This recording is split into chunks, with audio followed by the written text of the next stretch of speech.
It might surprise you to know that in a disaster response scenario, emergency services still rely on paper maps.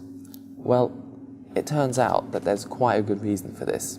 You see, they're unlikely to break and don't rely on power. But the trouble is, a paper map can't take advantage of the huge amounts of data that can be vitally useful for emergency services.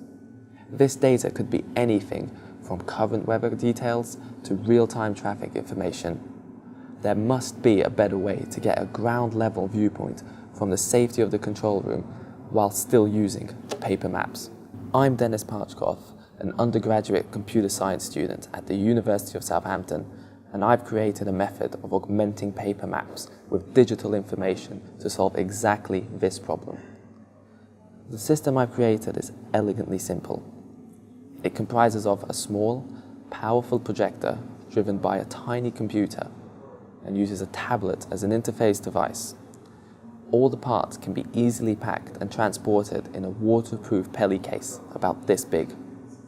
The system has a painless setup process, which involves looking at the map on the tablet interface and dragging the corners to the box to known locations.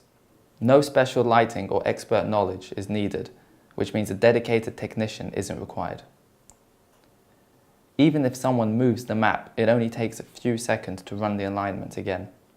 And currently, the system runs on the Amazon cloud, and obviously a lot of data comes from the internet.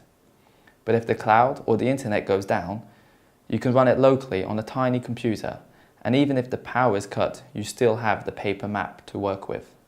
But of course, the best thing about this system is how it projects real-time data streams directly onto the map, giving valuable information to emergency responders.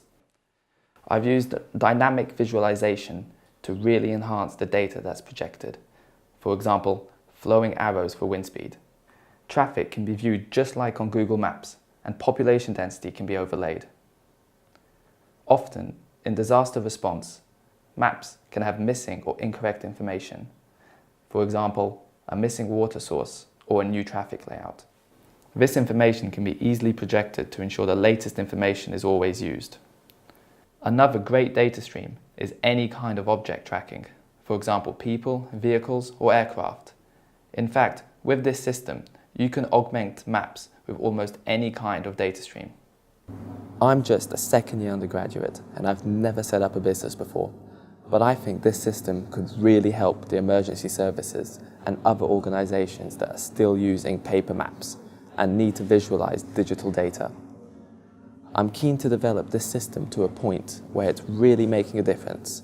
For that reason, I'm looking for early adopters who want to work with me to optimize this platform for real-world applications.